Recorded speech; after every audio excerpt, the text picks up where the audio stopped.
3. An improper question.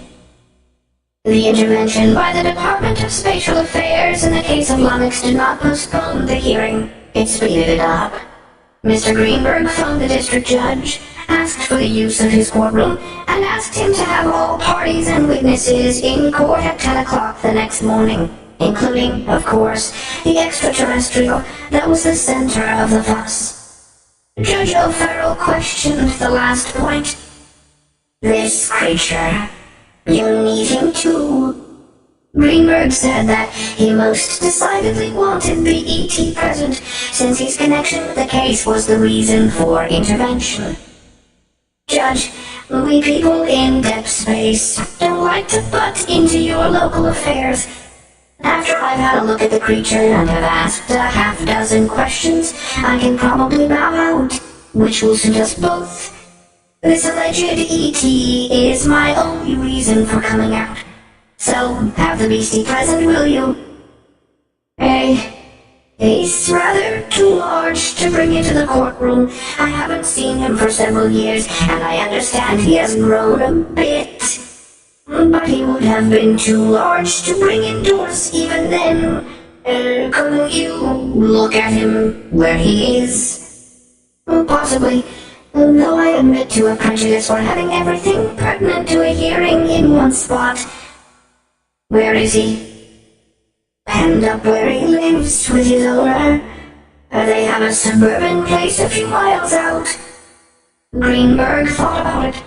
Although a modest man, the one who cared not where he ate or slept when it came to depth space business, he operated on the rule of making the other fellow do the running around. Otherwise, the department's tremendous load of business would never get done. I would like to avoid that trip out into the country, as I intend to hold my ship and get back to Capitol tomorrow afternoon if possible. It's rather urgent. A matter of the Martian Treaty. This last was Greenberg's standard fib when he wanted to hurry someone not in the department. Judge O'Farrell said that he would arrange it. We'll make it temporary pen on the lawn outside the courthouse. Swell.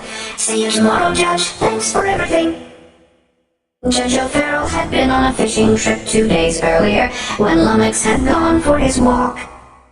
The damage had been cleaned out by his return, and, as a fixed principle, he avoided hearing or reading news reports or chit-chat concerning cases he might have to try. When he phoned Chief of Safety Dreiser, he expected no difficulty about moving Lummox. Chief Dreiser went through the roof. Judge, are you out of your head? Hey, what's ailing you, Deacon? Dreiser tried to explain. The judge shrugged off his objections, whereupon they both phoned the mayor. But the mayor had been on the same fishing trip. He threw his weight on O'Farrell's side.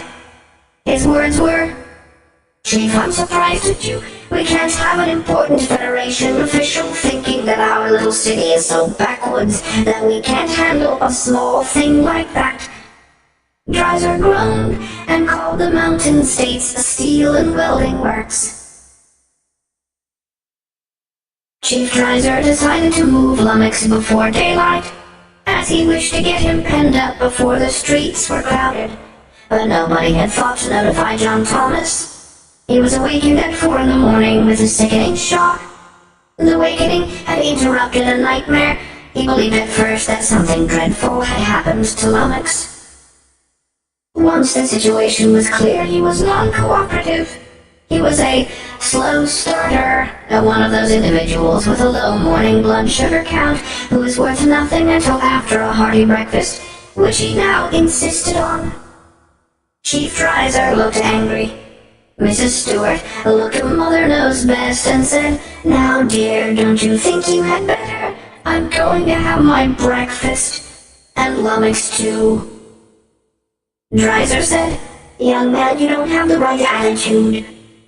First thing you know, you'll be in even worse trouble. Come on, you can get breakfast downtown. John Thomas looked stubborn. His mother said sharply, John Thomas, I won't have it to you here. You're being difficult, just like your father was. The reference to his father rubbed him even more the wrong way. He said bitterly, "Why don't you stand up for me, Mum? They taught me in school that a citizen can't be snatched out of his home anytime a policeman gets a notion. But you seem anxious to help him instead of me. Whose side are you on?" She stared at him, astounded, as he had a long record of docile obedience. "John Thomas, you can't speak to your mother that way." "Yes," agreed Dreiser. "Be polite to your mother, or I'll give you the back of my hand, unofficially, of course. If there is one thing I can't abide, it's a boy who is rude to his elders." He unbuttoned his tunic, pulled out a folded paper. "Sergeant Mendoza told me about the quibble you pulled the other day, so I came prepared. There's my warrant. Now, will you come, or will I drag you?" He stood there, slapping the paper against his palm, but did not offer it to John Thomas. But when John Thomas reached for it, he let him have it and waited while he read it. At last, Dreiser said, "Well, are you satisfied?" "This is a court order," John Thomas said, "telling me to appear and requiring me to bring lummox." "It certainly is, but it says 10 o'clock. It doesn't say I can't eat breakfast first, as long as I'm there by 10. The chief took a deep breath, expanding visibly. His face, already pink, got red, but he did not answer. John Thomas said, "Mom, I'm going to fix my breakfast. Shall I fix some for you too?" She glanced at Dreiser, then back at her son, and bit her lip. "Never mind," she said grudgingly. "I'll get breakfast. Mr. Dreiser, will you have coffee with us?" "Hey, that's kind of you, ma'am. I don't mind if I do. I've been up all night." John Thomas looked at them. "I'll run out and take a quick look at lummox." He hesitated, then added, "I'm sorry I was rude, Mum." "We'll say no more about it then," she answered coldly. He had been intending to say several things in self-justification, but he thought better of it and left. Lummox was snoring gently, stretched half in and half out of his house.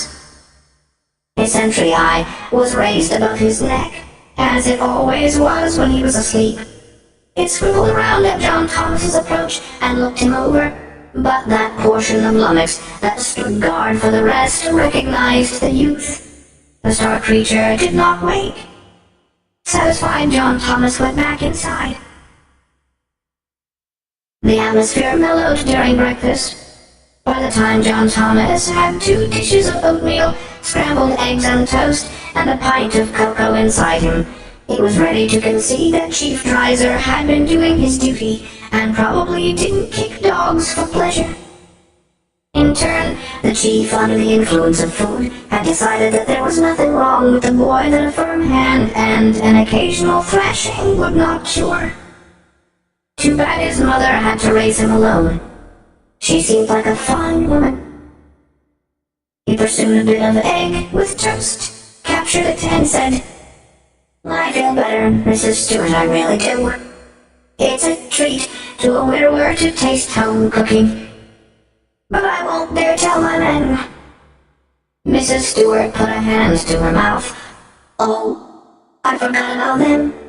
She added, "I can have more coffee in a moment. How many are there?" "5, but don't bother, ma'am. They'll get breakfast when they go off duty."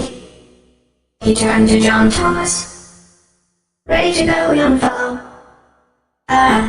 He turned to his mother. "Why not fix breakfast for them, Mum? I've still got to wake Lummox and feed him." By the time Lummox had been wakened and fed, and had had matters explained to him, by the time 5 patrolmen had each enjoyed a second cup of coffee after a hot meal, the feeling was more that of a social event than an arrest. It was long past 7 before the procession was on the road. It was 9 o'clock before they got Lummox backed into the temporary cage outside the courthouse. Lummox had been delighted by the smell of steel and had wanted to stop and nibble it. John Thomas was forced to be firm. He went inside with Lummox and petted him and talked to him while the door was welded shut. He had been worried when he saw the massive steel cage, for he had never got around to telling Chief Dreiser that steel was less than useless against Lummox. Now it seemed too late, especially as the chief was proud of the pen. There had been no time to pour a foundation, so the chief had ordered an open work box of steel girders, top, bottom, and sides, with one end left open until Lummox could be shut in. Well, thought John Thomas, they all knew so much and they didn't bother to ask me. He decided simply to warn Lummox not to eat a bite of the cage under dire threats of punishment, and hope for the best. Lummox was inclined to argue. From his point of view, it was as silly as attempting to pen a hungry boy by stacking pies around him. One of the workmen paused, lowered his welding torch, and said, "You know, it sounded like that critter was talking." "He was," John Thomas answered briefly. "Oh." The man looked at Lummox, then went back to work. Human speech on the part of extraterrestrials was no novelty, especially on stereo programs. The man seemed satisfied, but shortly he paused again. "And on hold with animals talking," he announced. John Thomas did not answer. It did not seem to be a remark to which an answer could be made. Now that he had time, John Thomas was anxious to examine something on Lummox which had been worrying him. He had first noticed the symptoms on the morning following Lummox's disastrous stroll. 2 swellings located where Lummox's shoulders would have been had he been so equipped. Yesterday they had seemed larger, which disturbed him, for he had hoped that they were just bruises, not that Lummox bruised easily.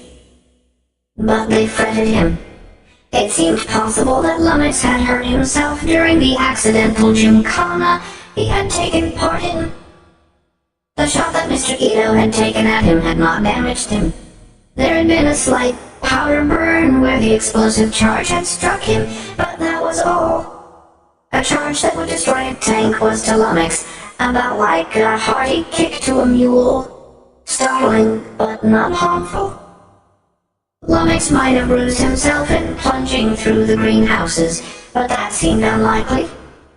More probably, he had been hurt in falling off the viaduct. John Thomas knew that such a fall would kill any earth animal big enough to have an unfavorable cube-square ratio, such as an elephant. Of course, Lummox, with his unearthly body chemistry, was not nearly as fragile as an elephant. Still, he might have bruised himself badly.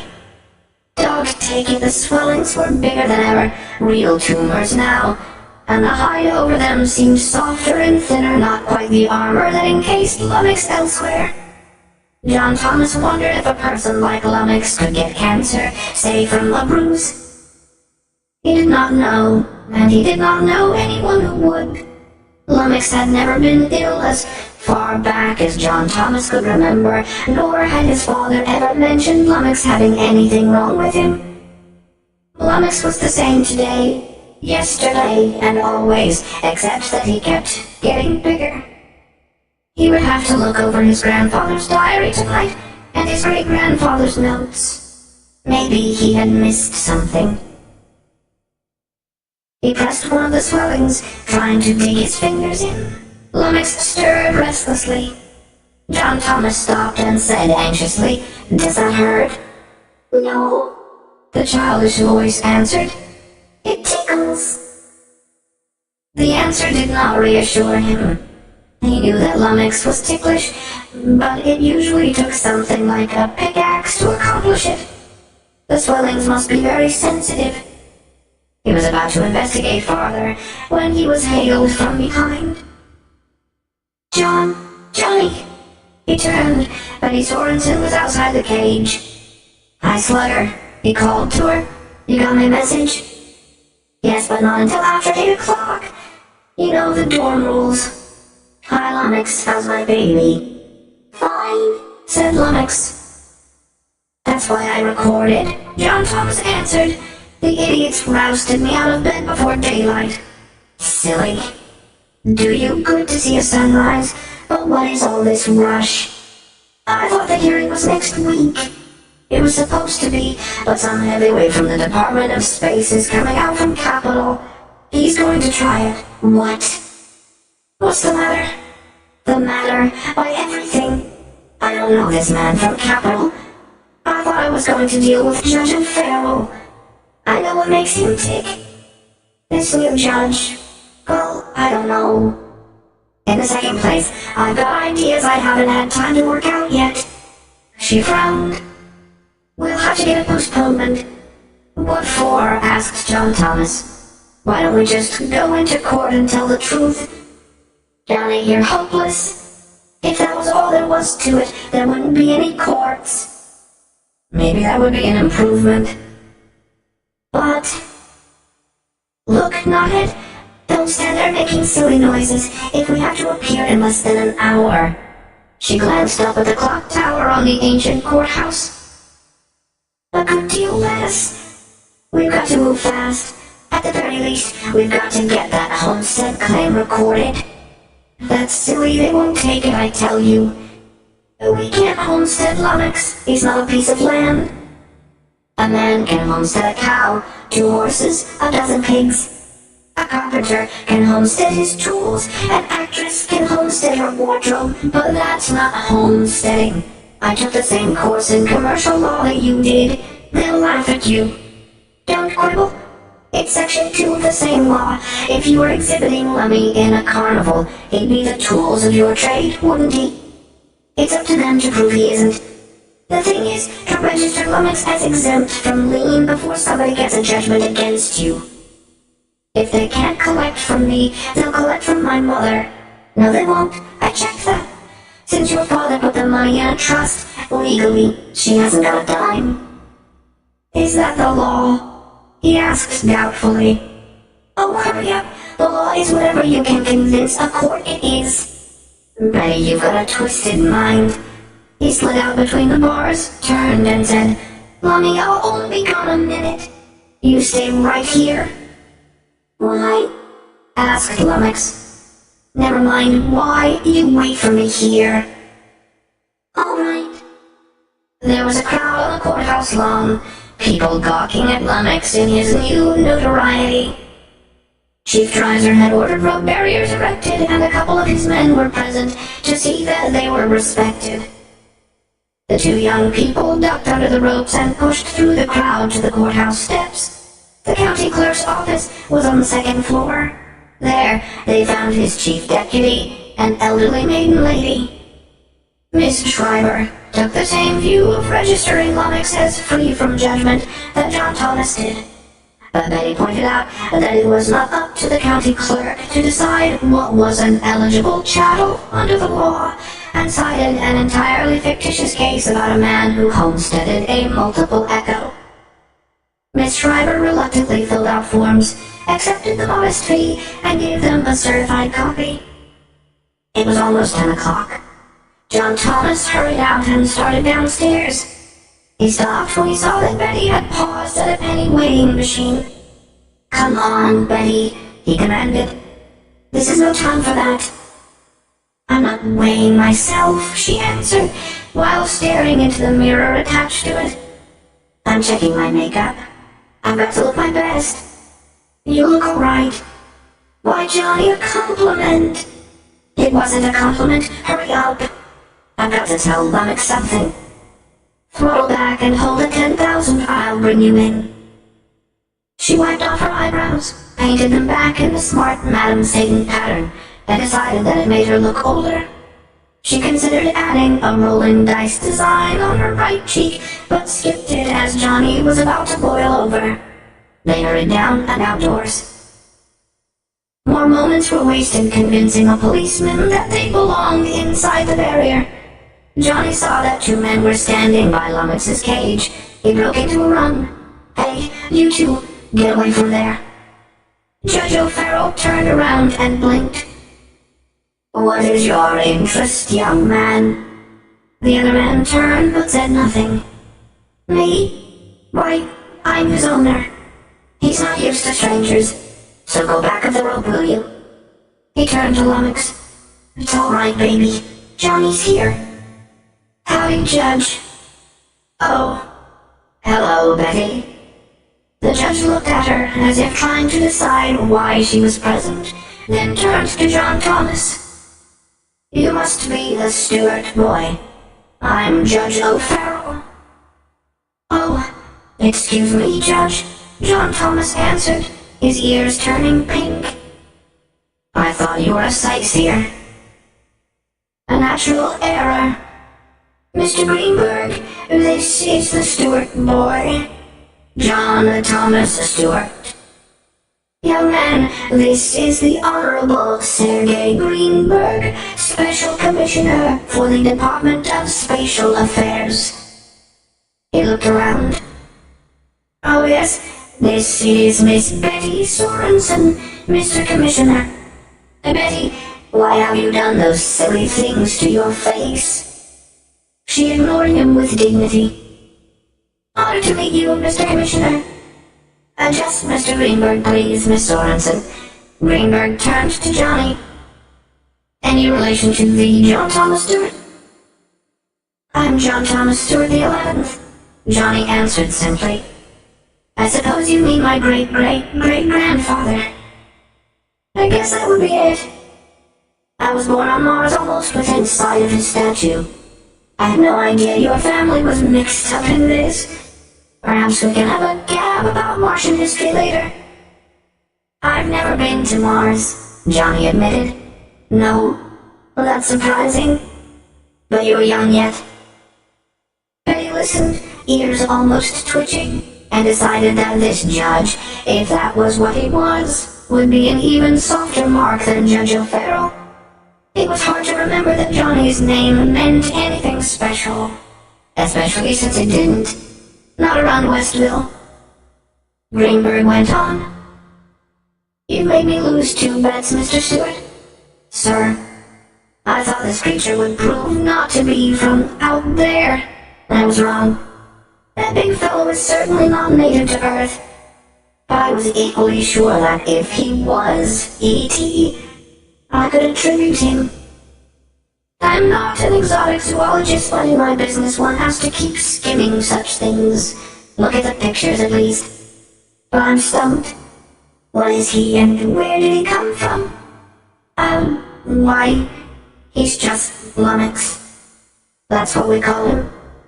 My great-grandfather brought him back in the Trailblazer. Her second trip. That long ago, eh? Well, that clears up some of the mystery. That was before Deep Space kept records. In fact, before there was such a department. But I still don't see how this fellow could have missed making a splash in the history books. I read about the Trailblazer, and I remember she brought back many exotica. But I don't remember this fellow. And after all, extraterrestrials were news in those days. Oh, that. Oh, well, sir, the captain didn't know Lummox was aboard. Great-granddad brought him aboard in his jump bag and sneaked him off the ship the same way. In his jump bag? Greenberg stared at Lummox's outsized figure. Yes, sir. Of course, Lummy was smaller then. So I am forced to believe. I've got pictures of him. He was about the size of a collie pup. More legs, of course. Yes, more legs. And he puts me more in mind of a triceratops than a collie. Isn't he expensive to feed? Oh no, Lummy eats anything. Well, almost anything. John Thomas amended hastily, glancing self-consciously at the steel bars. Or he can go without eating for a long time. And can't you, Lummy? Lummox had been lying with his legs retracted, exhibiting the timeless patience which he could muster when necessary. He was listening to his chum and Mr. Greenberg while keeping an eye on Betty and the judge. He now opened his enormous mouth. "Yes, but I don't like it." Mr. Greenberg raised his eyebrows and said, "I hadn't realized that he was a speech center type." "A what?" "Oh, sure. Lummy's been talking since my father was a boy. He just sort of picked it up. I meant to introduce you.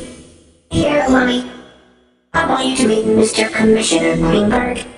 Lummox looked at Greenberg without interest and said, "How do you do, Mr. Commissioner Greenberg?" saying the formula phrase clearly, but not doing so well on the name and title. How do you do, Lummox?" He was staring at Lummox when the courthouse clock sounded the hour. Judge O'Farrell turned and spoke to him. "10 o'clock, Mr. Commissioner. I suppose we had better get started." "No hurry," Greenberg answered absent-mindedly. "Since the party can't start until we get there, I'm interested in this line of investigation. Mr. Stewart, what is Lummox's RIQ on the human scale?" "Huh?" "Oh, his relative intelligence quotient." "I don't know, sir." "Good gracious, hasn't anyone ever tried to find out?" "Well, no, sir. I mean, yes, sir. Somebody did run some tests on it back in my grandfather's time, but Granddad got so sore over the way they were treating Lummy that he checked them out. Since then, we've kept strangers away from Lummy, mostly. But he's real bright. Try him." Judge O'Farrell whispered to Greenberg, "The brute isn't as bright as a good bird dog, even if he can parrot human speech a little. I know." John Thomas said indignantly, "I heard that, Judge. You're just prejudiced."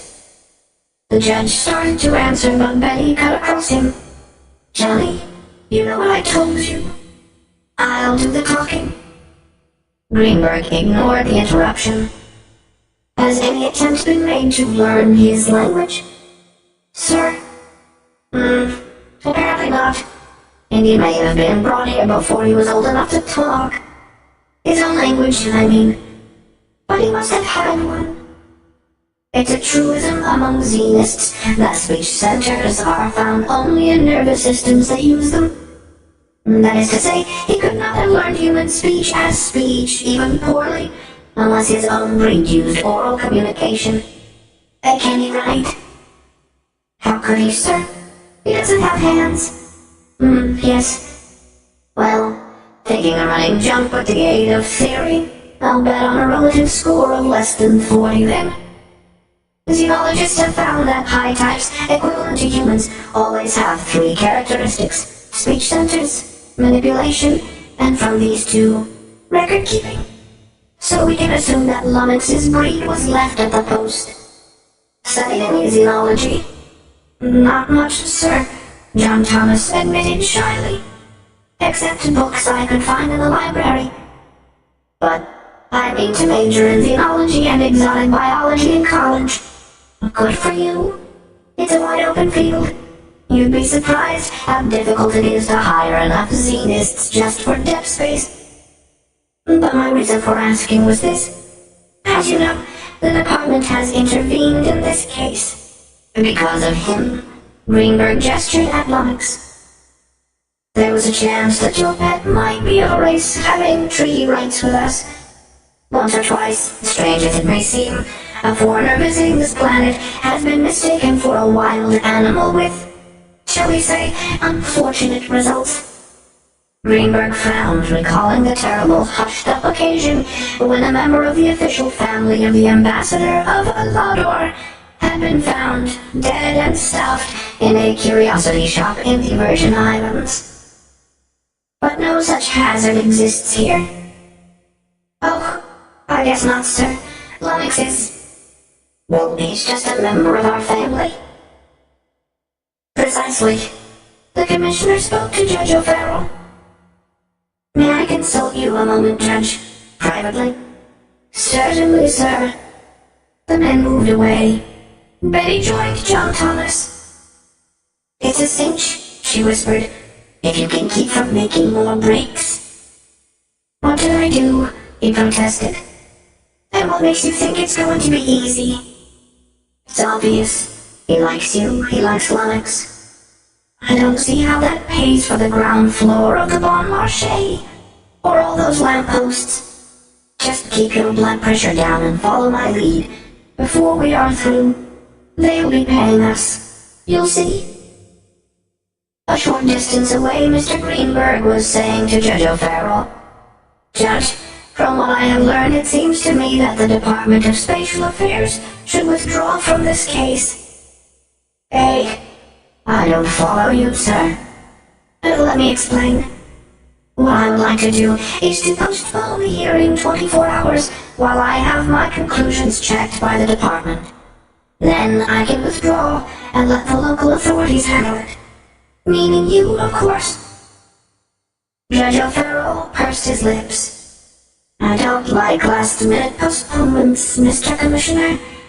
It has always seemed unfair to me to order busy people to gather together to their expense and personal inconvenience, then tell them to come back another day.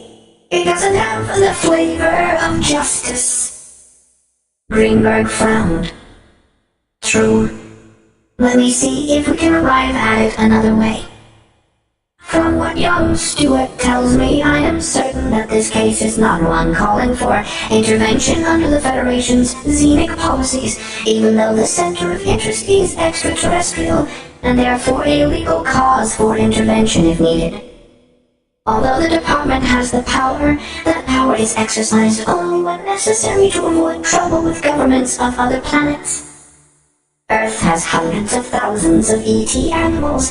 It has better than 30,000 non-human xeniums, either residents or visitors, having legal status under treaties as human, even though they are obviously non-human. Xenophobia being what it is, particularly in our cultural backwaters. No, I wasn't referring to Westville. Human nature being what it is, each of those foreigners is a potential source of trouble in our foreign relations. And forgive me for saying what you already know. It is a necessary foundation. The department can't go around wiping the noses of all our xenic visitors, even those that have noses. We haven't the personnel, and certainly not the inclination. If one of them gets into trouble, it is usually sufficient to advise the local magistrate of our treaty obligations to the Xenians' home planet. In rare cases, the department intervenes. This, in my opinion, is not such a case. In the first place, it seems that our friend Lummox here is an animal under the law, and was there doubt? The judge asked in astonishment. There might have been. That's why I am here. But despite his limited ability to talk, his other limitations would keep such a breed from rising to a level where we could accept it as civilized. Therefore, he is an animal. Therefore, he has only the usual rights of animals under our humane laws. Therefore, the department need not concern itself. I see. Well, no one is going to be cruel to him, not in my court. Well, certainly.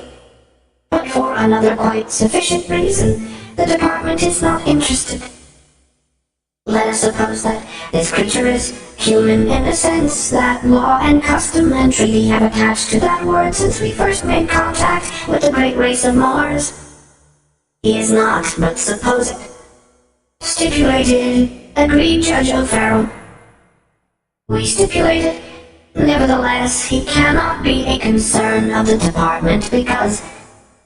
Judge, do you know the history of the Trailblazer? Vaguely, from grammar school days.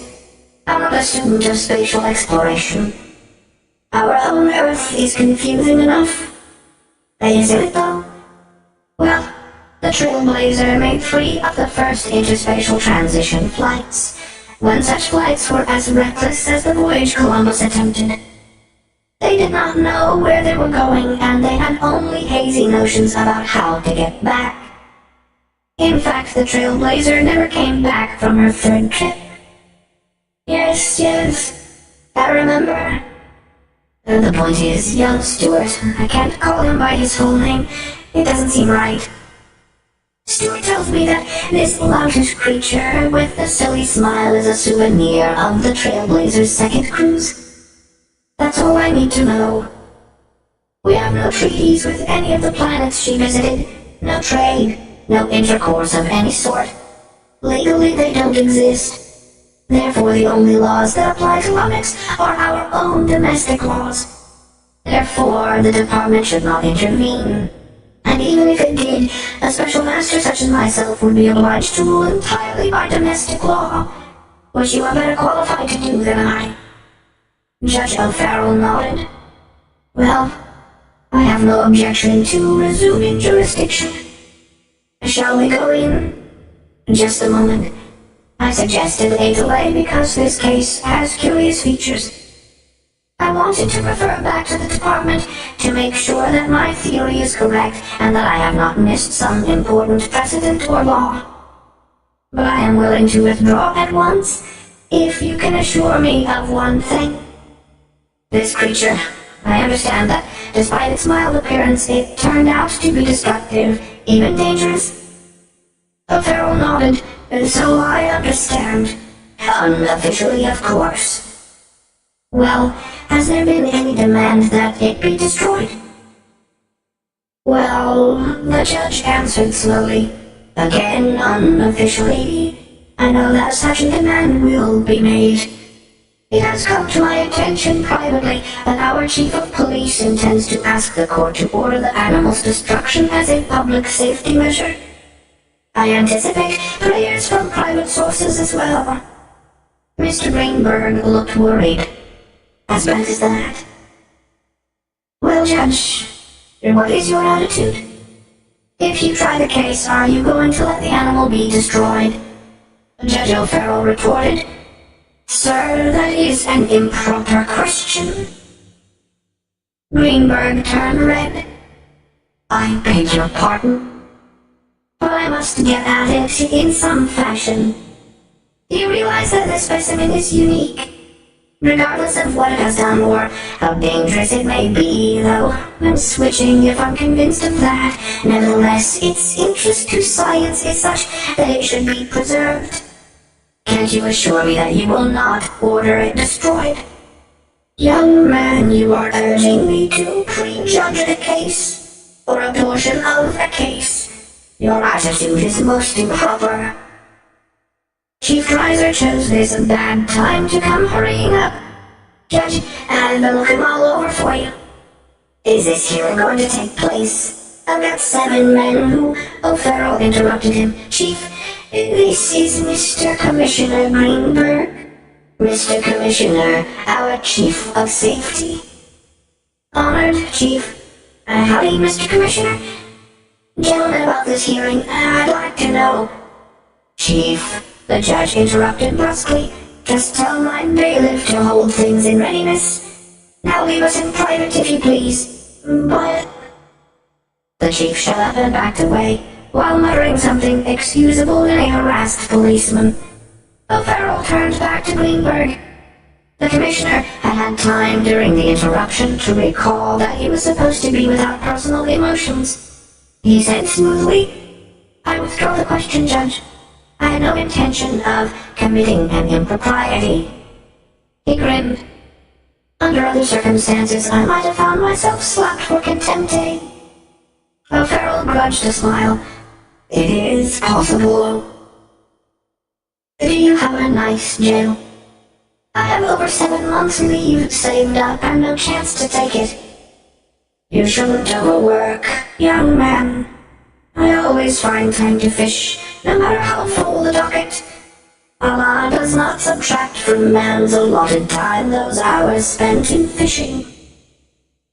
That's a good sentiment, but I still have a problem. You know that I could insist on postponement while I consult the department. Certainly, perhaps you should. Your decision should not be affected by my opinions. No, but I agree with you. Last-minute postponements are vexations.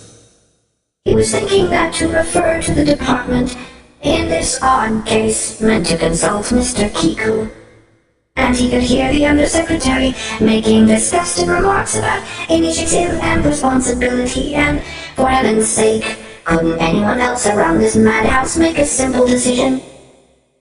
Greenberg made up his mind. I think it is best for the department to continue intervention.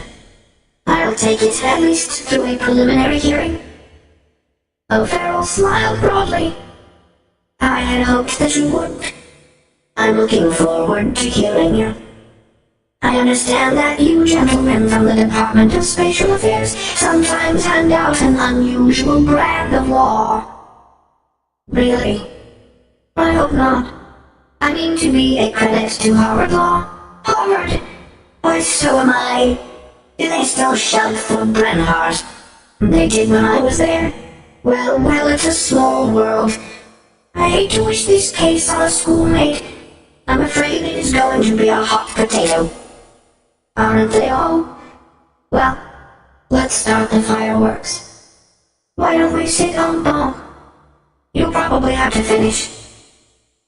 They started back to the courthouse. Chief Dreiser, who had been fuming some distance away, saw that Judge O'Farrell had forgotten him. He started to follow, then noted that the steward boy and Betty Sorensen were still on the other side of Lummox's cage. They had their heads together and did not notice that the two magistrates were leaving. Dreiser strode over to them. Hey, inside with you, Johnny Stewart. You were supposed to be in court 20 minutes ago. John Thomas looked startled, but I thought, he began, then noticed that the judge and Mr. Greenberg had gone. Oh, just a minute, Mr. Dreiser. I've got something to say to Lummox.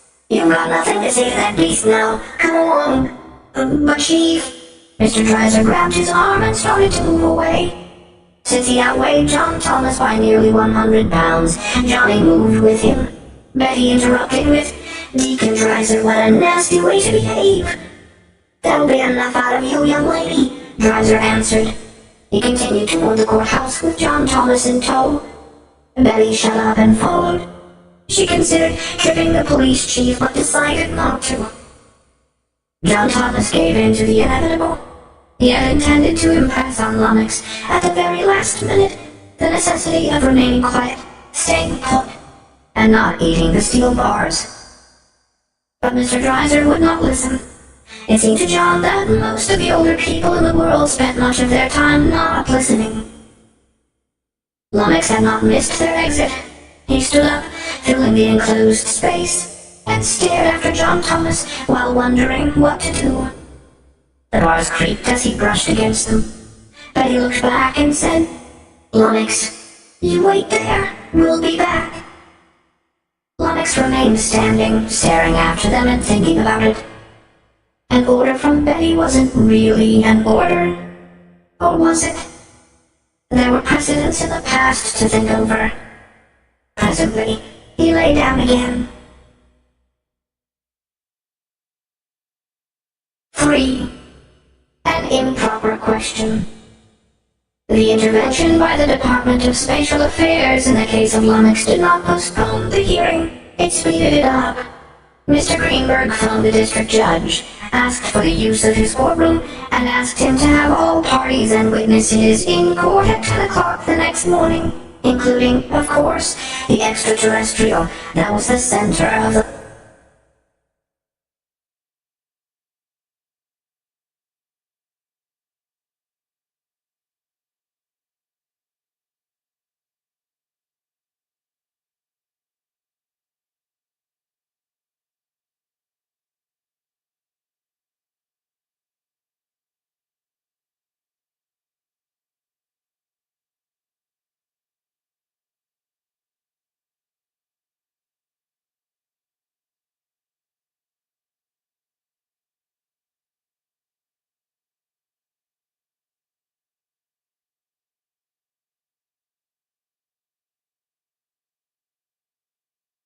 For the prisoner at the bars. As O'Farrell and Greenberg entered the room, the bailiff shouted, Order in the court! The babble died down and spectators tried to find seats. A young man wearing a hat and hung about with paraphernalia stepped into the path of the two officials. "Hold it," he said, and photographed them. "One more."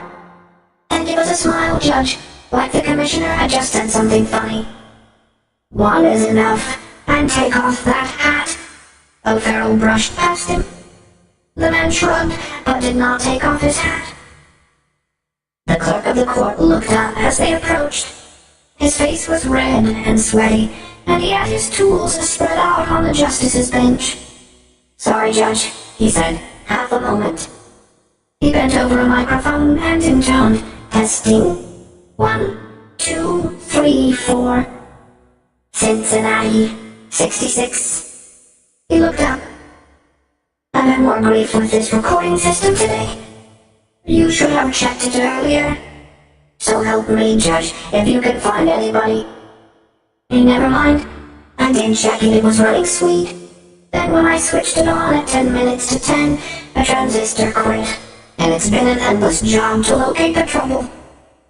"All right," O'Farrell answered testily, annoyed that it should happen in the presence of a distinguished visitor. "Get my bench clear of your implements, will you?" Greenberg said hastily. "If it's all the same to you, I won't use the bench. We'll gather around a big table, court-martial style. I find it speeds things up." O'Farrell looked unhappy. "I have always maintained the ancient formalities in this court. I find it worthwhile."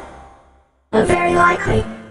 I suppose that those of us who have to try cases anywhere and everywhere get into sloppy habits. But we can't help it. Take Minataire, for example.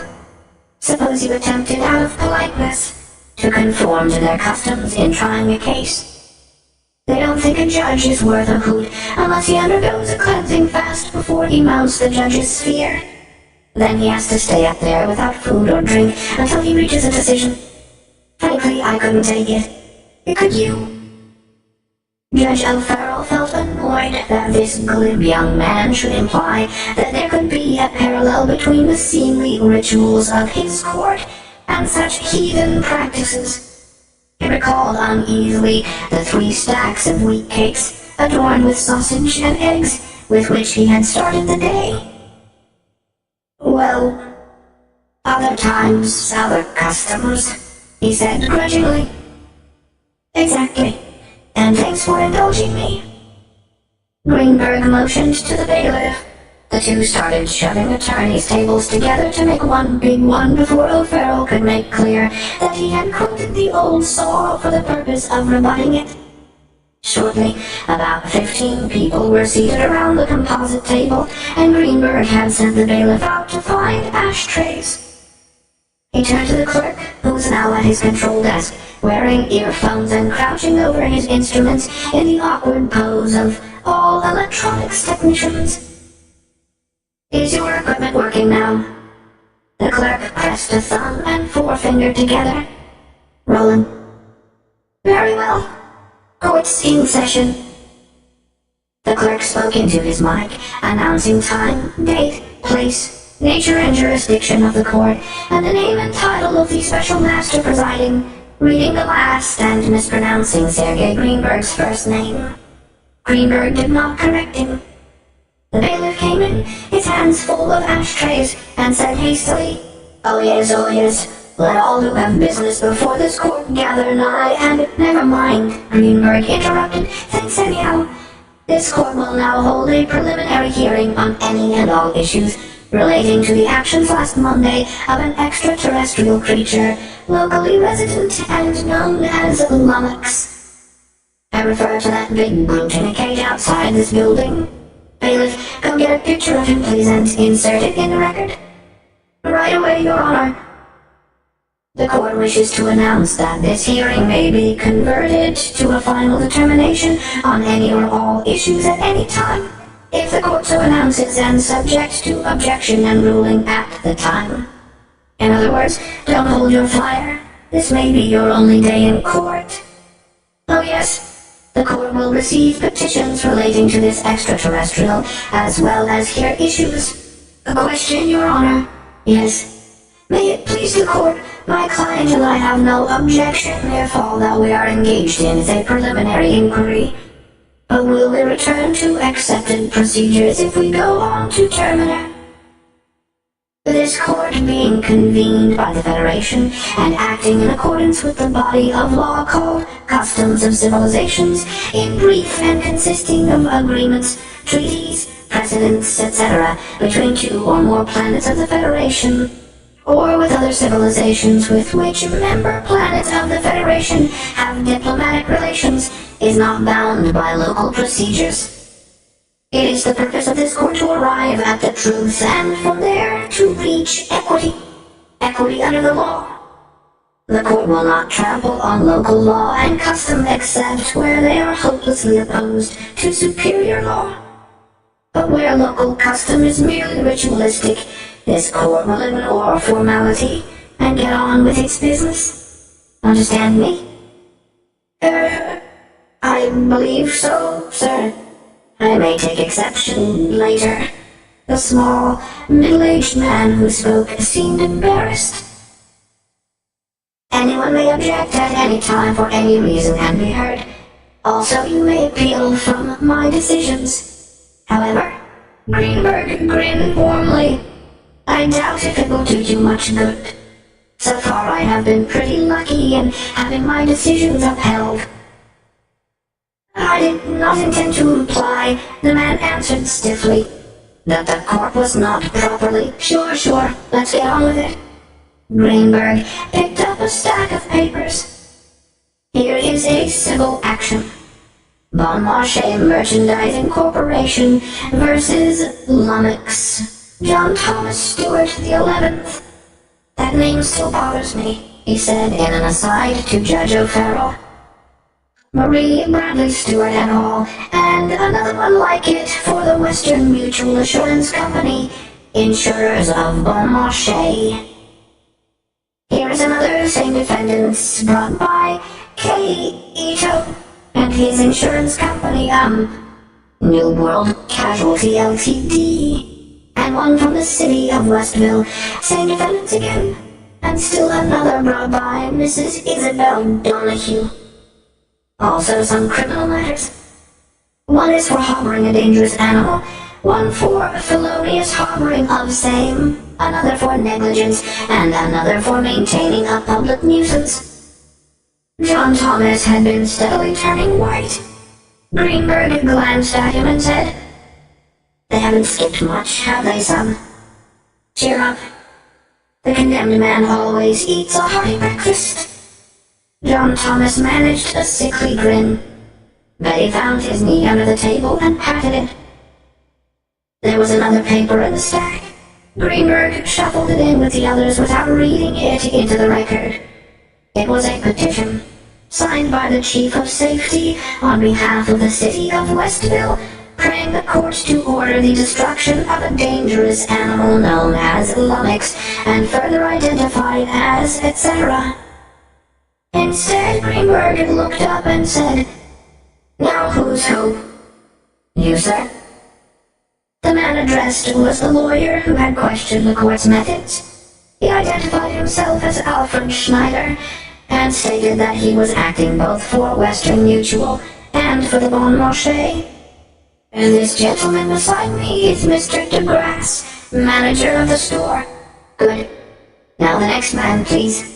Greenberg established that all principals were present, with their attorneys. The roster included, besides himself, Judge O'Farrell, John Thomas, Betty, and Chief Dreiser. The following: Mrs. Donahue and her lawyer, Mr. Beanfield, Messieurs Schneider and DeGrasse for Bon Marché, Mr. Lombard, City Attorney of Westville, the attorney for Mr. Ito's insurance company, and Mr. Ito's son, acting for his father, Officers Carnes and Mendoza, witnesses, and John Thomas's mother with the Stewart family lawyer, Mr. Puzzle.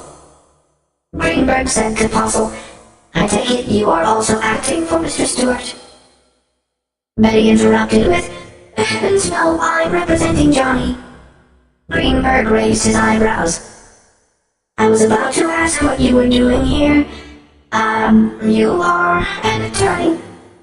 Well, I'm his counsel. O'Farrell leaned over and whispered, "This is preposterous, Mr. Commissioner. Of course, she is not a lawyer. I know the child. I'm rather fond of her, but frankly, I don't think she is quite bright." He added severely, "Betty, you have no business here. Get out and quit making a fool of yourself." "Now see here, Judge. One moment, young lady," Greenberg put in. "Do you have any qualifications to act as counsel for Mr. Stewart?" "I certainly do. I'm the counsel he wants." A very strong point, though perhaps not sufficient." He spoke to John Thomas. "Is that correct?" Yes, sir." Judge O'Farrell whispered, "Don't do it, son. You'll be reversed." Greenberg whispered back, "That's what I'm afraid of." He frowned, then spoke to Mr. Puzzle. "Are you prepared to act for both mother and son?" "Yes." "No," Betty contradicted. "Hey, wouldn't Mr. Stewart's interests be better protected in the hands of an attorney than in yours?" "No, don't answer. I want Mr. Stewart to answer." John Thomas turned pink and managed to mutter, "I don't want him." "Why?" John Thomas looked stubborn. Betty said scornfully, "Because his mother doesn't like mice, that's why." "And that's not true," Mrs. Stewart cut in sharply. "It is true, and that old fossil is stringing along with her. They want to get rid of Lummy, both of them." O'Farrell coughed in his handkerchief. Puzzle turned red. Greenberg said gravely, "Young lady, you will stand and apologize to Mr. Puzzle."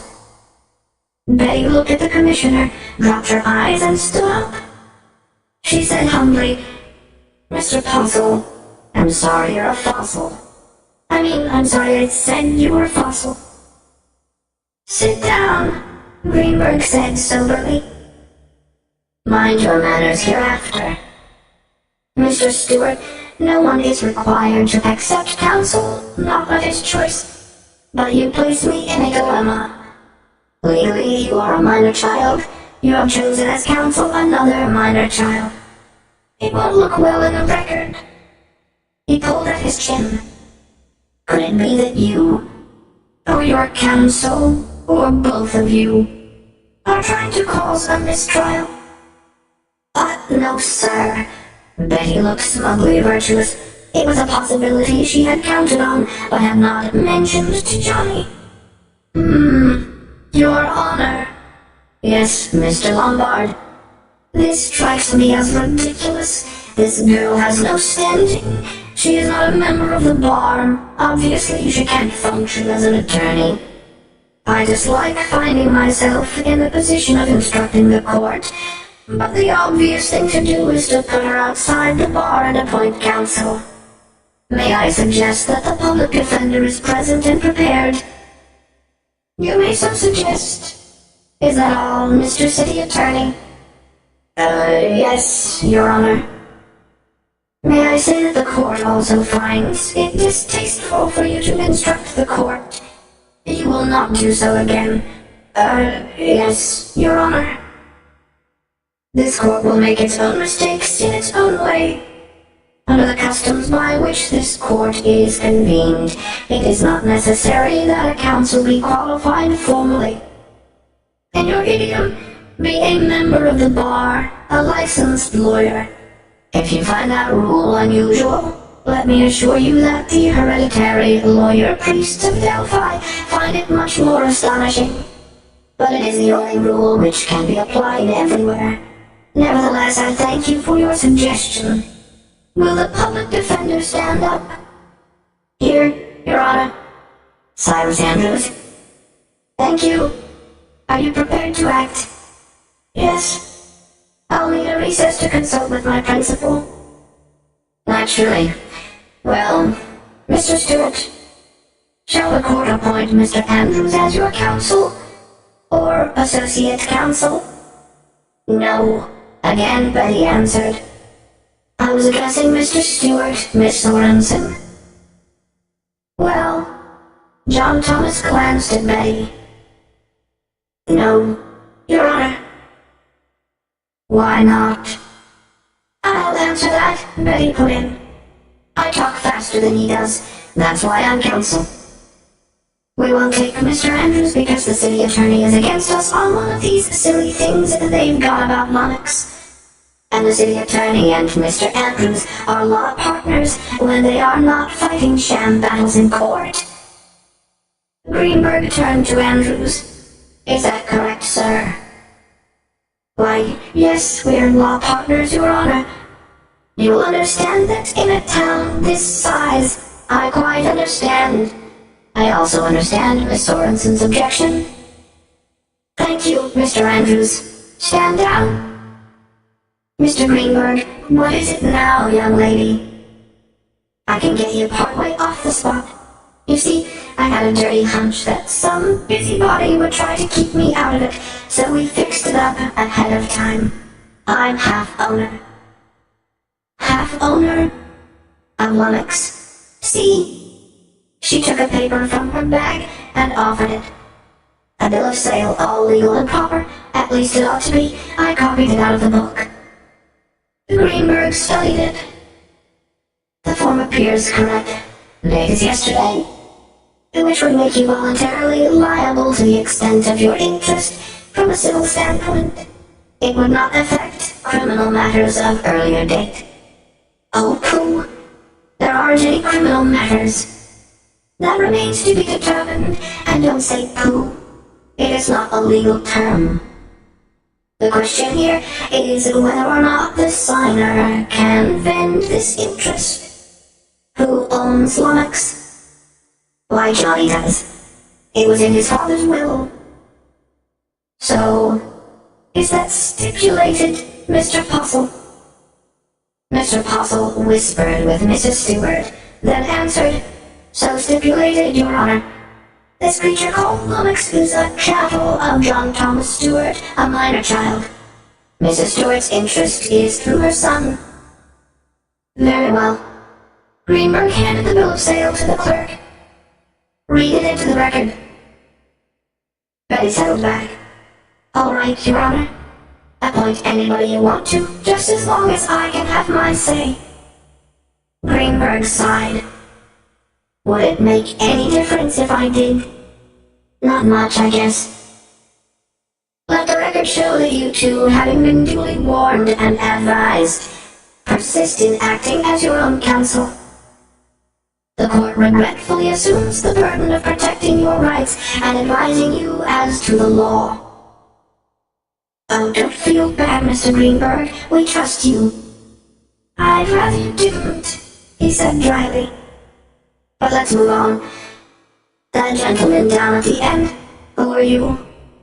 Me, Judge. I'm the galactic press stringer around here. Name of Hovey. So? The clerk will supply a transcript for the press. I'll be available for the usual interview later, if anyone wants it. No pictures of me with this creature, Monarchs, however. Are there any more gentlemen of the press? Two others stood up. The bailiff will place chairs for you just beyond the rail. Yes, Judge. But first, outside the rail, please. Greenberg looked around. I think that's all. No, that gentleman down there. Your name, sir. The man addressed stood up. He was dressed in formal jacket and striped gray shorts and held himself with self-conscious dignity. May it please the court, my name, sir, is T. Omar Esclund, Doctor of Philosophy. It neither pleases nor displeases the court, Doctor. Are you a party to any of these issues? I am, sir. I appear here as amicus curiae, a friend of the court. Greenberg frowned. This court insists on choosing its own friends. State your business, Doctor. Sir, if you will permit me, I am State Executive Secretary of the Keep Earth Human League. Greenberg suppressed a groan, but Esclund did not notice as he had looked down to pick up a large manuscript.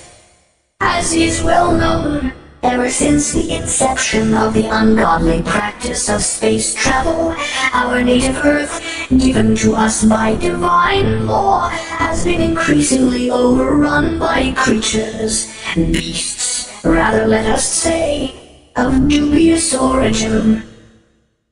The pestilential consequences of this unholy traffic are seen on every Dr. Escland. Sir, what is your business with this court? Are you a principal to any of the issues before it? Well, not in so many words, Your Honor. In a broader sense, I am advocate for all mankind, the society of which I have the honor. Do you have any business? A petition, perhaps? Yes, Escland answered sullenly. I have a petition. Produce it. Escland fumbled among his papers, drew out one. It was passed to Greenberg, who did not look at it. Now state briefly, for the record, the nature of your petition. Speak clearly and toward the nearest microphone. Well, may it please the court, the society of which I have the honor of being an officer. A league, if I may so say, embracing all mankind, prays, nay, demands that this unearthly beast, which has already ravaged this fair community, be destroyed. Such destruction is sanctioned and, yes, commanded by those sacred. Is that your petition? You want this court to order the destruction of the ET known as Lummox? Yes, but more than that, I have here a careful documentation of the arguments, unanswerable arguments, I may say, to just a moment. That word, demands, which you used, does it appear in the petition? No, Your Honor, that came from my heart. From the fullness of your heart has just led you into contempt. Do you wish to rephrase it? Escland stared, then said grudgingly, I withdraw the word. No contempt was intended. Very well. The petition is received, the clerk will record it. Decision later. Now, as to that speech you wish to make, from the size of your manuscript, I surmise that you will require about 2 hours. I believe that will be ample, Your Honor. Escland answered, somewhat mollified. Good. Bailiff, Your Honor, can you dig up a soapbox? Why, I believe so, sir. Excellent. Place it on the lawn outside. Dr. Escland, every one of us enjoys free speech. So enjoy yourself. That soapbox is yours for the next 2 hours. Dr. Escland turned the color of eggplant. You will hear from us, no doubt. We know your sort, traitors to mankind, renegades, trifling with Rimon. The bailiff did so, grinning. One of the reporters followed them out.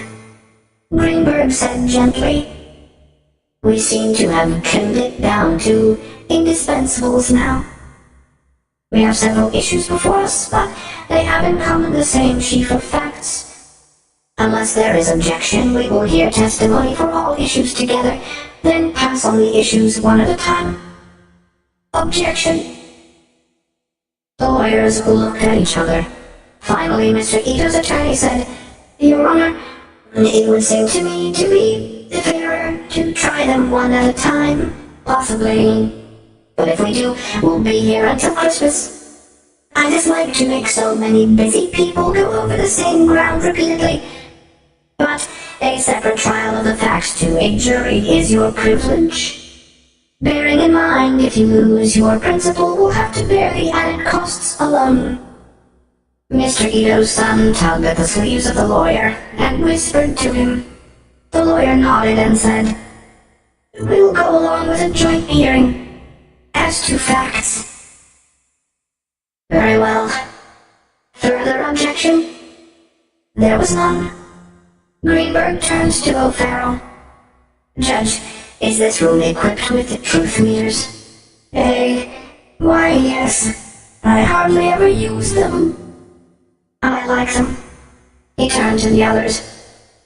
Truth meters will be hooked up. No one is required to use one, but anyone choosing not to will be sworn. This court, as is its privilege, will take judicial notice of and will comment on the fact if anyone refuses the use of a truth meter. John Thomas whispered to Betty, "Watch your step, slugger." She whispered back, "I will, smarty. You watch yours." Judge O'Farrell said to Greenberg, "It will take some time to rig them. Hadn't we better break for lunch?" "Oh yes, lunch. Attention everyone. This court does not recess for lunch. I'll ask the bailiff to take orders for coffee and sandwiches or whatever you like while the clerk is rigging the meters. We will eat here at the table. In the meantime," Greenberg fumbled for cigarettes, fumbled again. "Has anybody got a match?" On the lawn, Lummox, having considered the difficult question of Betty's right to give orders, had come to the conclusion that she possibly had special status. Each of the John Thomases had introduced into his life a person equivalent to Betty. Each had insisted that the person in question must be humored in every limb. This John Thomas had already begun the process with Betty. Therefore, it was best to go along with what she wanted, as long as it was not too much trouble. He lay down and went to sleep, leaving his watchman eye on guard. He slept restlessly, disturbed by the tantalizing odor of steel. After a time, he woke up and stretched, causing the cage to bulge. It seemed to him that John Thomas had been gone an unnecessarily long time. On second thought, he had not liked the way that man had taken John Thomas away. No, he hadn't liked it a bit. He wondered what he should do, if anything. What would John Thomas say if he were here? The problem was too complex. He lay down and tasted the bars of his cage. He refrained from eating them. He merely tried them for flavor. A bit grucky, he decided, but good. Inside, Chief Dreiser had completed his testimony and had been followed by Carnes and Mendoza. No argument had developed, and the truth meters had stayed steady. Mr. DeGrasse had insisted on amplifying parts of the testimony. Mr. Ito's lawyer stipulated that Mr. Ito had fired at Lummox. Mr. Ito's son was allowed to describe and show photographs of the consequences. Only Mrs. Donahue's testimony was needed to complete the story of L-Day. Greenberg turned to her lawyer. "Mr. Greenfield, will you examine your client, or shall the court continue?" Go ahead, Your Honor. I may add a question or two." "Your privilege." "Mrs. Donahue, tell us what happened." "I certainly shall. Your Honor, friends, distinguished visitors, unaccustomed as I am to public speaking, nevertheless, in my modest way, I believe I am. Never mind that, Mrs. Donahue. Just the facts. Last Monday afternoon. But I was. Very well, go ahead. Keep it simple." She sniffed. "Well, I was lying down, trying to snatch a few minutes' rest. I have so many responsibilities, clubs and charitable committees and things." Greenberg was watching the truth meter over her head. The needle wobbled restlessly, but did not kick over into the red enough to set off the warning buzzer. He decided that it was not worthwhile to caution her. When suddenly I was overcome with a nameless dread.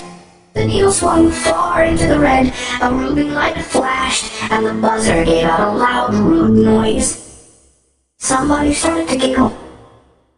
Greenberg said hastily, "Order in the court. The bailiff is instructed to remove any spectator making a disturbance."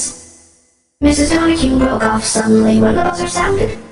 Mr. Greenfield, looking grim, touched her sleeve and said, "Never mind that, dear lady. Just tell the court about the noise you heard, and what you saw, and what you did." "He's leading the witness. objected Betty. Never mind, said Greenberg. Somebody has to. But, objection overruled. Witness will continue. Well, I heard this noise, and I wondered what in the world it was.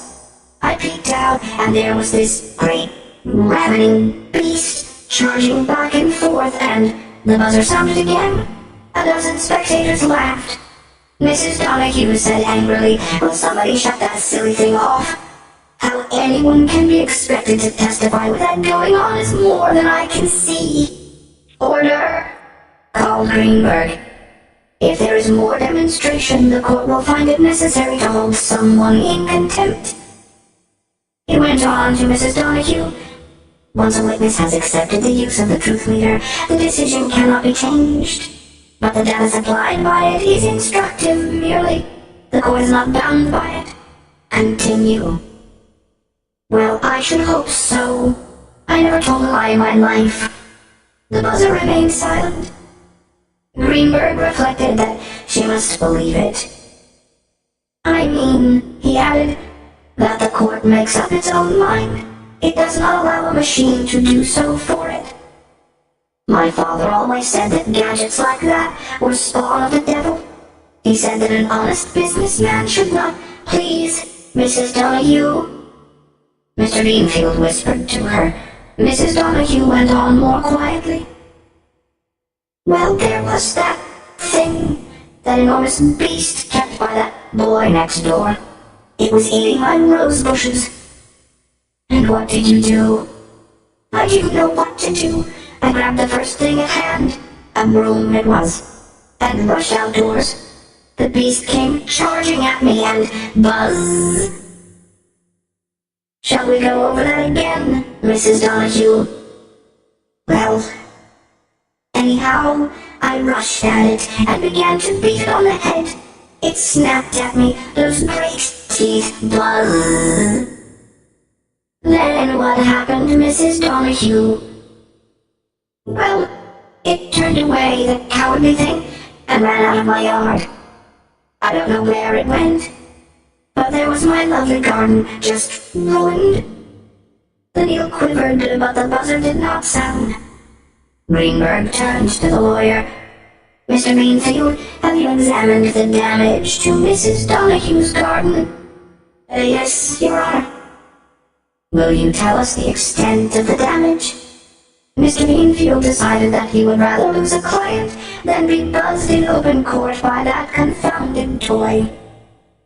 5 bushes were eaten, Your Honor, in whole or in part. There was minor damage to the lawn and a hole made in an ornamental fence. Financial damage. Mr. Beanfield said carefully, "The amount we are suing for is before you, Your Honor." "That is not responsive, Mr. Beanfield." Mr. Beanfield shrugged mentally and struck Mrs. Donahue off his list of paying properties. "Oh, around a couple of hundred, Your Honor, in property damage. But the court should allow for inconvenience and mental anguish." Mrs. Donahue yelped. "That's preposterous! My prize roses!" The needle jumped and fell back too quickly to work the buzzer. Greenberg said wearily, "What prizes, Mrs. Donahue?" Her lawyer cut in. They were right next to Mrs. Donahue's well-known champion plants. Her courageous action saved the more valuable bushes, I am happy to say. Is there more to add? I think not. I have photographs marked and identified to offer. Very well. Mrs. Donahue glared at her lawyer. Well, I have something to add. There is one thing I insist on, absolutely insist on, and that is that that dangerous, bloodthirsty beast be destroyed. Greenberg turned to Beanfield. Is that a formal prayer, Counselor, or may we regard it as rhetoric? Beanfield looked uncomfortable. We have such a petition, Your Honor. The court will receive it. Betty butted in with, Hey, wait a minute. All Lummy did was eat a few of her measly old. Later, Miss Sorensen. But later, please. You will have your chance. The court is now of the opinion that it has all the pertinent facts. Does anyone have any new facts to bring out, or does anyone wish to question further any witness? Or bring forward another witness? We do, Betty said at once. You do what? We want to call in a witness. Very well. Do you have him here? Yes, Your Honor, just outside. Lummox. Greenberg looked thoughtful. Do I understand that you are proposing to put, Lummox on the stand in his own defense? Why not? He can talk. A reporter turned suddenly to a colleague and whispered to him, then hurried out of the room. Greenberg chewed his lip. I know that, he admitted. I exchanged a few words with him myself. But the ability to talk does not alone make a competent witness. A child may learn to talk after a fashion before it is a year old, but only rarely is a child of tender years, less than 5, let us say, found competent to give testimony. The court takes judicial notice that members of non-human races, non-human in the biological sense, may give evidence. But nothing has been presented to show that this particular extraterrestrial is competent. John Thomas whispered worriedly to Betty. Have you slipped your cans? There's no telling what Lummy would say. Hush. She went on to Greenberg. Look, Mr. Commissioner, you've said a fancy lot of words, but what do they mean? You are about to pass judgment on Lummox, and you won't even bother to ask him a question. You say he can't give competent evidence. Well, I've seen others around here who didn't do so well. I'll bet if you hook a truth meter to Lummy, it won't buzz. Sure, he did things he shouldn't have done. He ate some scrawny old rose bushes, and he ate Mr. Ito's cabbages. What's horrible about that?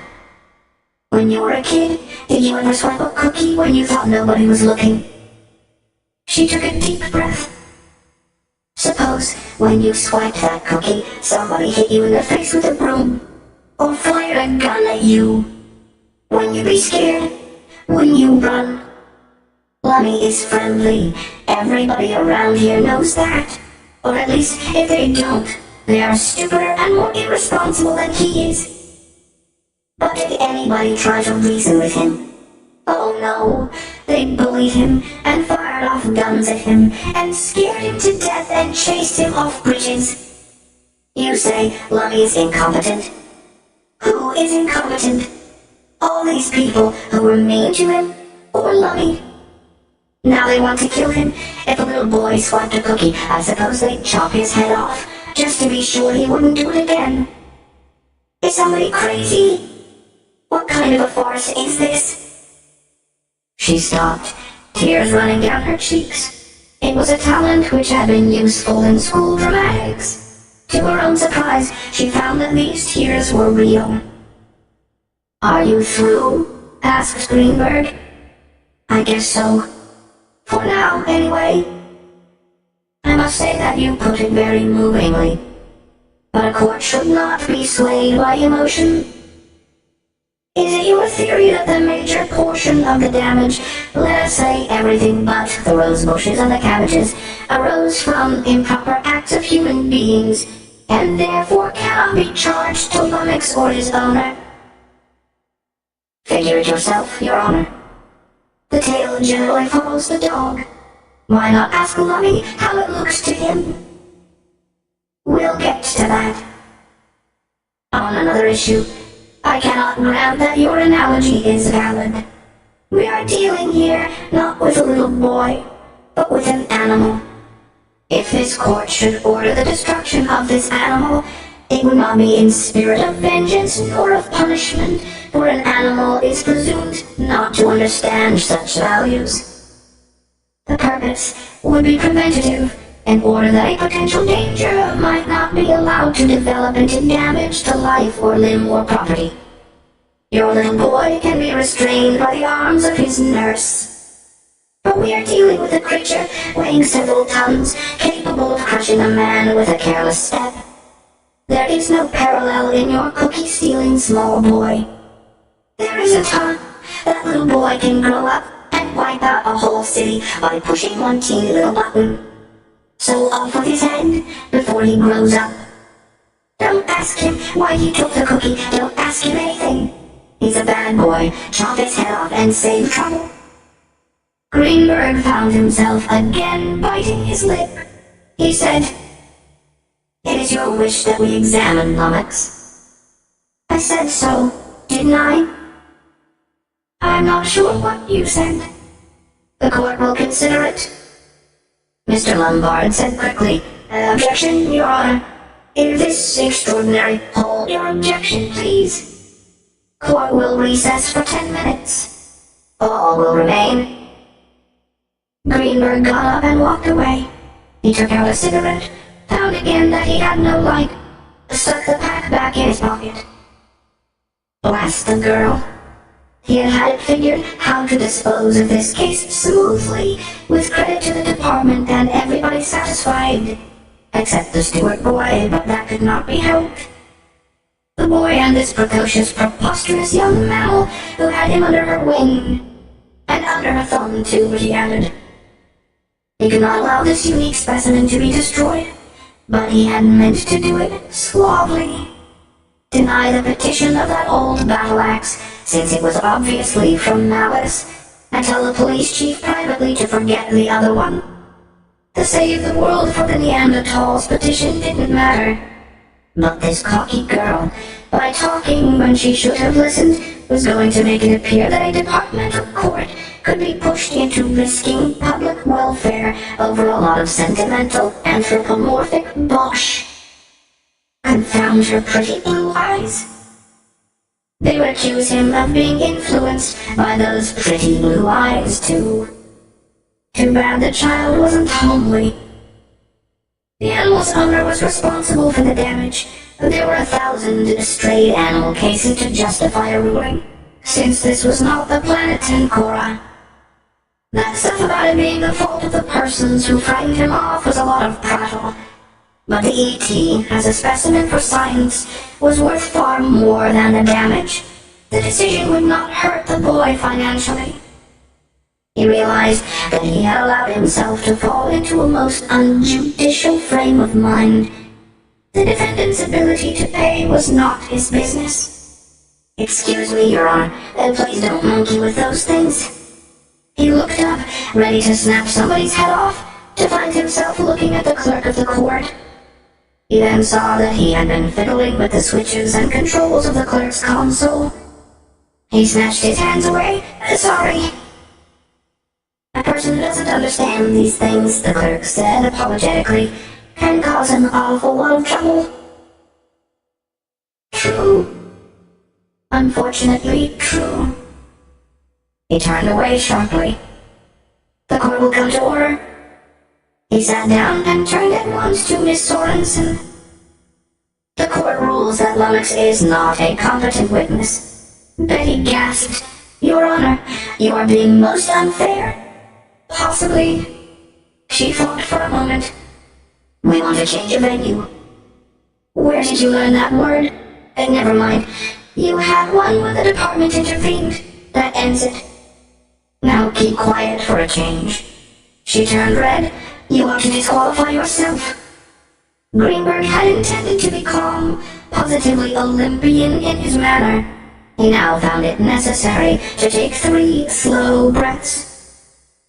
"Young lady," he said carefully, "you have been trying to confuse the issue all day. There is no need for you to speak now. You have said too much already. Understand me? I have not, I will to, and I didn't either." "What? Repeat that, please." She looked at him. "No, I had better take it back, or you will be talking about contempt." No, I wanted to memorize it. I don't think I have ever heard quite so sweeping a statement. Never mind. Just hold your tongue. If you know how, you'll be allowed to talk later. Yes, sir. He turned to the others. The court announced earlier that there would be due notice if we were to continue to turn. The court sees no reason not to. Objection. The attorneys shifted uncomfortably and looked at each other. Greenberg turned to Betty. How about you? Me? I thought I wasn't allowed to vote. Shall we conclude these issues today? She glanced at John Thomas, then said dully, No objection. Then leaned to him and whispered, Oh, Johnny, I tried. He patted her hand under the table. I know you did, slugger. Greenberg pretended not to hear. He went on in a cold, official voice. This court has before it a petition asking for the destruction of the extraterrestrial lummox on the grounds that it is dangerous and uncontrollable. The facts have not sustained that view. The petition is denied. Betty gasped and squealed. John Thomas looked startled, then grinned for the first time.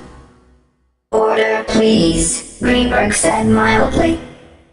We have here another petition to the same end, but for different reasons. He held up the one submitted by the Keep Earth Human League. This court finds itself unable to follow the alleged reasoning. Petition denied. We have 4 criminal charges. I am dismissing all 4. The law requires. The city attorney looked startled, but, Your Honor, if you have a point, will you save it? No criminal intent can be found here, which therefore would make it appear that there could be no crime. However, constructive intent may appear where the law requires a man to exercise due prudence to protect others, and it is on this ground that these issues must be judged. Prudence is based on experience, personal or vicarious, not on impossible prescience. In the judgment of this court, the precautions taken were prudent in the light of experience. Experience up to last Monday afternoon, that is to say. He turned and addressed John Thomas. What I mean, young man, is this. Your precautions were prudent so far as you knew. Now you know better. If that beast gets loose again, it will go hard with you. Johnny swallowed. Yes, sir. We have remaining the civil matters of damage. Here the criteria are different. The guardian of a minor or the owner of an animal is responsible for damage committed by that child or that animal. The law holding that it is better that the owner or guardian suffer than the innocent third party. Except for one point, which I will reserve for the moment. These civil actions fall under that rule. First, let me know that one or more of these issues ask for real, punitive, and exemplary damages. Punitive and exemplary damages are denied. There are no grounds. I believe that we have arrived at real damages in each case, and counsels have so stipulated. As to costs, the Department of Spatial Affairs has intervened in the public interest. Costs will be borne by the department. Betty whispered, A good thing we homesteaded him. Look at those insurance vultures grin. Greenberg went on, I reserve one point. The question has been raised indirectly that this lummox may not be an animal, and therefore not a chattel, but may be a sentient being within the meaning of the customs of civilizations, and therefore his own master. Greenberg hesitated. He was about to add his bit to the customs of civilizations. He was anxious not to be overruled. We have long disavowed slavery. No sentient being may be owned. But if lummox is sentient, what have we? May lummox be held personally responsible? It would not appear that he has sufficient knowledge of our customs, nor does it appear that he is among us by his own choice. Are the putative owners in fact his guardians, and in that way responsible? All these questions turn on this. Is Lummox a chattel, or a free being? This court expressed its opinion when it ruled that Lummox might not testify at this time. But this court is not equipped to render a final decision, no matter how strongly it may believe that Lummox is an animal. The court will therefore start proceedings on its own motion to determine the status of Lummox. In the meantime, the local authorities will take charge of Lummox and will be held responsible, both for his safety and for public safety with respect to him. Greenberg shut up and sat back. A fly would have had his choice of open mouths. First to recover was the attorney for Western Mutual, Mr. Schneider. Your Honor, where does that leave us? I don't know. But, see here, Your Honor, let's face the facts. Mrs. Stewart hasn't any property or funds that can be attached. She's the beneficiary of a trust. Same for the boy. We expected to levy against the beast itself. He will bring a good price in the proper market. Now you have, if you will permit me, upset the apple cart.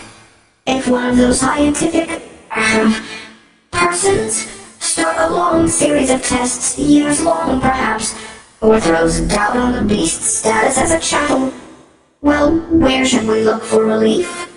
Should we sue the city? Lombard was on his feet instantly. Now look here, you can't sue the city. The city is one of the damaged parties.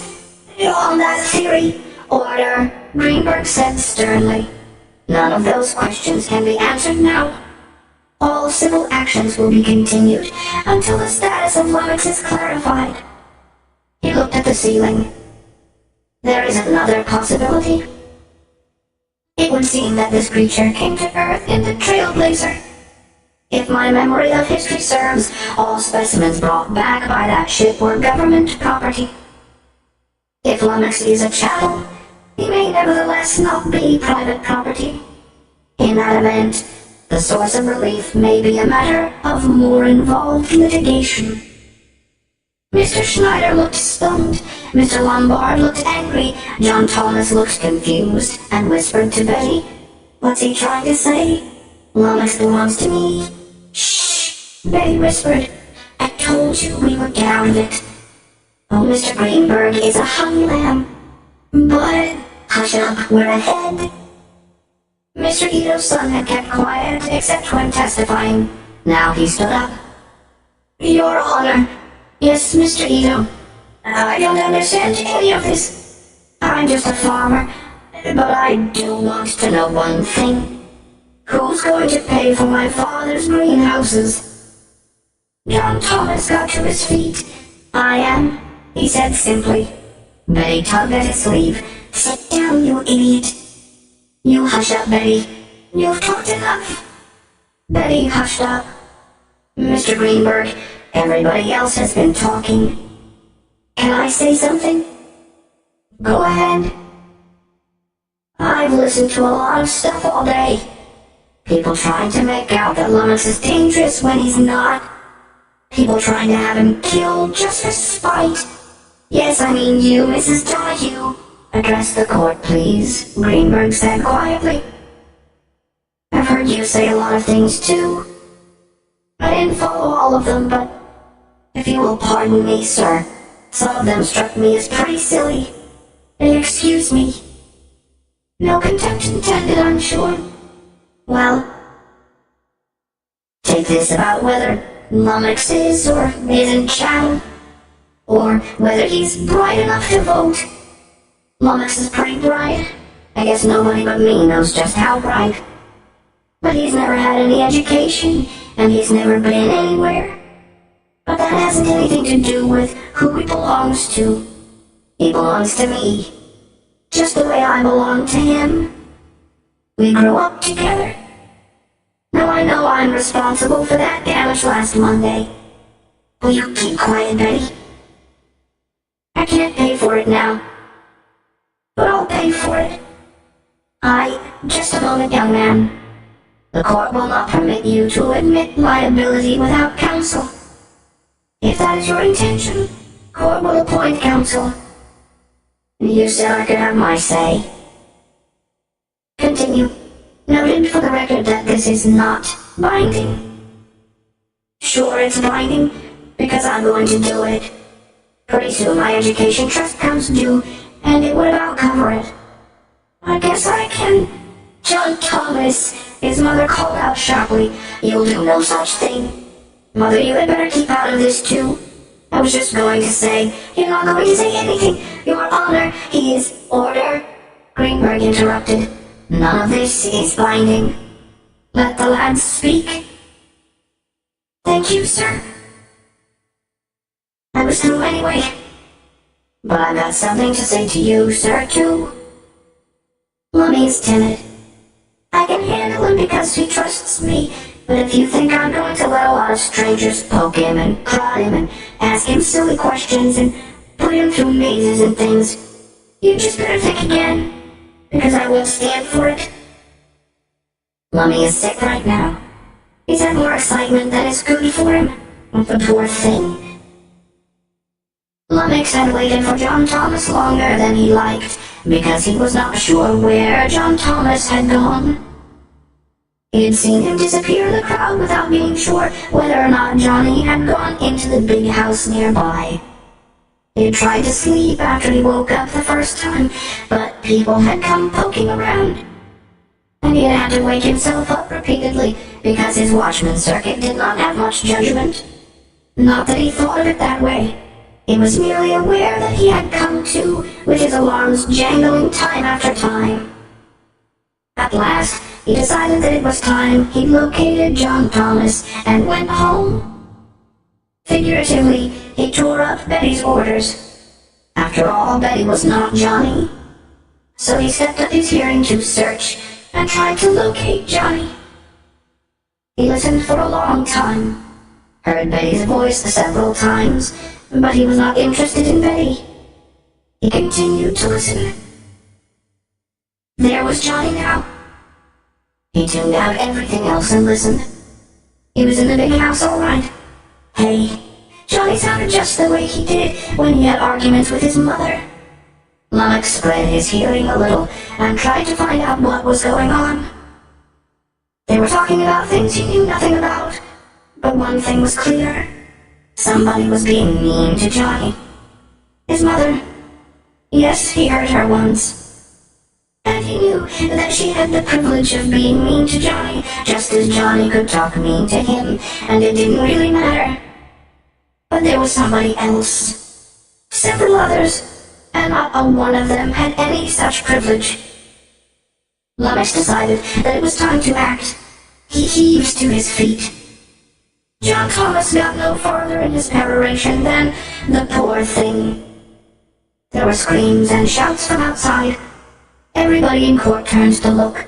The noises got rapidly closer, and Mr. Greenberg was just going to send the bailiff to find out about it, when suddenly it became unnecessary. The door to the courtroom bulged, then burst off its hinges. The front end of Lummox came in, tearing away part of the wall, and ending with him wearing the door frame as a collar. He opened his mouth. "Johnny," he piped. "Lummox," cried his friend, "stand still. Stay right where you are. Don't move an inch." Of all the faces in the room, that of Special Commissioner Greenberg presented the most interesting mixed expression.